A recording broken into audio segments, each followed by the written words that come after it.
मैं कोटि कोटि प्रणाम। जी जी। गुरुदेव, मेरे 3 क्वेश्चन हैं। मैं ये पूछना चाहती हूँ, अगर कोई लड़की अपने आप से अपना चरित्र खराब करे तो उसको पाप तो वो लगेगा, अगर माता पिता ही उसका चरित्र खराब कर दे तो? माँ बाप अपनी बेटी का चरित्र खराब करें जी। तो माँ बाप कैसे खराब कर सकते हैं? हमारे साथ में ऐसा हुआ गुरुदेव। कैसे? क्योंकि पहले जब हमारा विवाह हुआ तो उस समय मैं 10-11 साल की थी।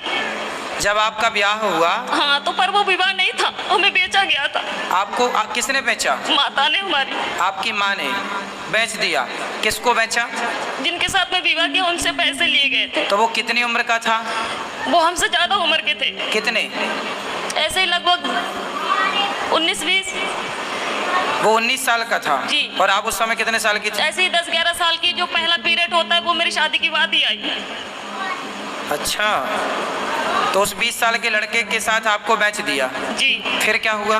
फिर क्या, फिर उस समय मुझे इतना ज्ञान नहीं था कि परिवार कैसे चलाए जाते हैं, घर गृहस्थी कैसे चलाई जाती है। ठीक है। फिर भी जैसे तैसे भी वो शराबी था, हर रोज मारता था, कूटता था। इतना भी है कि जहाँ तक कि आदमियों को भी घर पे लेके आता था, शराब पिलाता था, मीट बनाता था, मच्छी बनाता था, उन्हें खिलाता था। रात के 11 बजे 12 बजे यहाँ से जाना, और पूरा गाँव एक गंगवार का और एक सरदार पूरी रात घर पे रहेगा तो हर कोई उंगली तो मुझ पे ही उठाएगी ना।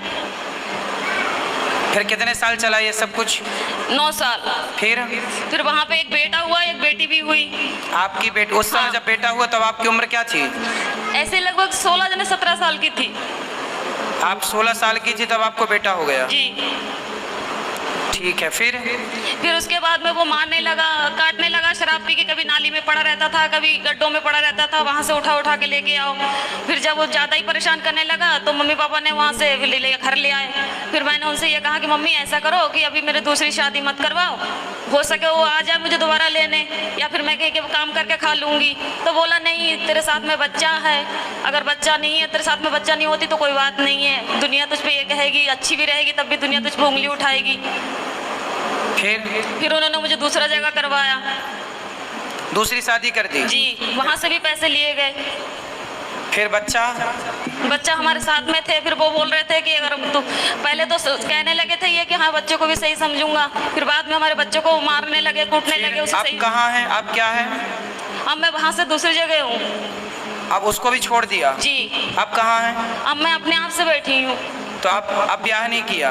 नहीं, अपने आप से दूसरी जगह बैठी हूँ। दूसरी जगह बैठी हूँ मतलब? यानी कि तीसरी जगह बैठी हूँ मैं अपने आप से, किसी से भी। मतलब तीसरी जगह ब्याह कर लिया? जी।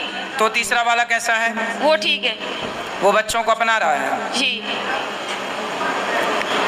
तो अब हमसे क्या पूछना चाहती हो?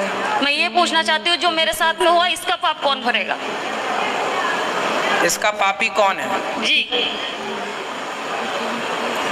और दूसरी बात ये है कि जब हमारे बाबा को जब समय पूरा होने लगा था तो वो अस्पताल में एडमिट थे। तो उन्होंने मुझसे ये कहा था कि संगीता, कोई भी तुझे तेरी माँ को रोटी नहीं देगी, तू ही देना। तो ठीक है, मैंने वो वचन दिया उन्हें कि ठीक, मैं ही मम्मी को संभालूंगी। अब वो घर में इतनी दुखी करने लगी है कि हद से ज्यादा मेरे पूजा पाठ से। कौन दुखी करने लगा? मम्मी। आपकी माँ? हाँ, मेरे पास में रहती है। पूजा पाठ कुछ भी करो, हमेशा तंग करते। माला जपने जाती हो तो अंदर जाके फोन लगा लेगी, बात करने लगेगी और कहती है तू पूजा पाठ कर रही है, तुझे क्या मिल रहा है, ऐसे भगवान को मैं लात मारूं। तो अभी आप तीसरी के साथ खुश हैं? जी। तो फिर अब तो खुश है ना? जी। तो अब क्या दिक्कत है? अब दिक्कत ये है, जो मेरा तीसरा वाला पति है वो बात बात पे मुझसे झूठ बोलता है। अच्छा, क्या झूठ बोलता है? यही, कोई भी बात हो मैं इनसे ये बोलती हूँ कि जो भी बात हो सच बोलो करो, पर ये है कि जो भी बात करते हैं ऐसा है कि इनकी दूसरी पत्नी भी है। अच्छा। हाँ। तो तीसरा वाला जो पति है उसकी ऑलरेडी पहले पत्नी है? जी। आप उसकी दूसरी पत्नी हो? जी। अच्छा। तो आपने ऐसे से क्यों ब्याह कर लिया जिसकी ऑलरेडी थी? उन्होंने मुझे सब कुछ बताया नहीं थे पहले। मतलब तीसरे वाले ने भी आपको धोखे में रखा? पहले बताया नहीं थे कुछ भी। तो अब तो रखता है ना प्रेम से? हाँ, अब रखते हैं प्रेम से। अब आप ये पूछना चाहती हो कि ये पाप कौन किसके गले जाएगा ये पाप? जी जी, क्योंकि आपकी माँ। देखो, जब आप 11 साल की थी, 9 साल की, 11-12 की, जब आप 11-12 साल की थी तब आपकी माँ ने आपका जबरदस्ती ब्याह कर दिया। जी। तो आपको ऐसा क्यों लगता है कि उस माँ ने बेचा? हो सकता है उस माँ ने ब्याह ही कर दिया हो आपको। नहीं गुरुदेव, वो घर वाले बोलते थे कि तेरे माँ ने 5,000 रुपए लिए कि 10,000 रुपए लिए। यदि उन्होंने पैसे लिए, तुझे डंगर की तरह हमने खरीद यदि के उन्होंने देखा। बेचा है तो फिर माँ पापी है आपकी। यदि नहीं बेची, आपका विवाह किया है तो माँ पापी नहीं है। और केवल गुरुदेव माँ इस बात की पापी है कि आपको जबरदस्ती इतने बड़े लड़के से आपका ब्याह कर दिया। देखो विवाह ऐसे नहीं होता, साल 2 साल का ही बड़ा छोटा चलता है, डबल नहीं चलता कि लड़की 10 साल की है और लड़का 20 साल का है, ये नहीं चलता। यदि कोई भी माँ बाप अपनी बेटी के लिए उससे डबल उम्र का लड़का चुनते हैं तो वो माँ बाप पाप के भागीदार हैं, क्योंकि उस समय बच्ची तो निर्णय नहीं ले रही है, माता पिता डिसीजन ले रहे हैं। तो लड़की के लिए वर कैसा होना चाहिए? लड़की 10 साल की, लड़की 20 साल की है तो लड़का 22 साल का हो, 25 साल का हो, बस ज़्यादा उम्र वाला ना हो, ये न्याय है। यदि लड़की 20 साल की और तुम लड़का 40 साल का ले आओ तो ये तो बेटी के साथ अन्याय हुआ, और वो अन्याय का भागीदार कौन है? उसके माता पिता, क्योंकि वो लेकर आए हैं। और केवल गुरुदेव मेरे साथ में ये हादसा नहीं हुई है, मेरे सभी बहनों के साथ में ऐसा किया गया। तो आपकी माँ कहाँ है? मेरे पास में ही रहती है, इस समय दूसरे जीजा के पास में है। तो वो कैसी माँ है? निर्दयी है? मैं ये पूछना चाहती हूँ कि अब मैं करूँ क्या? पापा को भी यही वचन दिए मैंने कि मैं रखूंगी, और वो घर में इतनी दुखी कर रही है कि मेरा खाना पीना हराम। तो माँ को भेजो क्यों, ऐसी माँ को जो आपको बेच रही है, जो आपके साथ गलत काम कर रही है। ऐसे लोग दया के पात्र नहीं है। यदि पहले ये कंफर्म करो कि माँ, हो सकता माँ सही हो, गलत है तो आप उनको खाना पीना देना आपका कर्तव्य भी है। बूढ़ी अम्मा कहाँ जाएगी? इंसानियत तो कहती है कि आप उनको खाना पीना दो, लेकिन वो दया का पात्र नहीं है।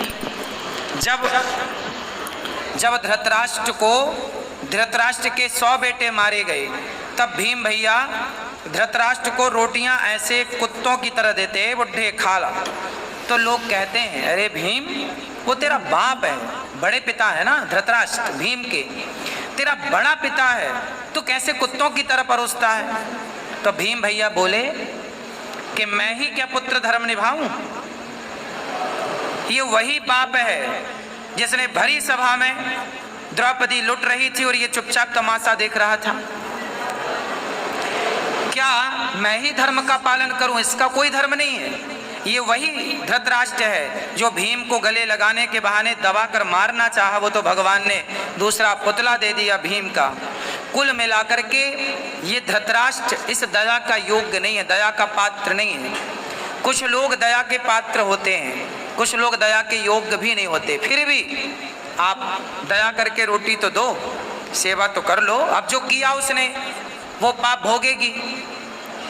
आप क्यों पाप मोल लो? आप सेवा ना करके पाप क्यों मोल लो? आपके आश्रित है तो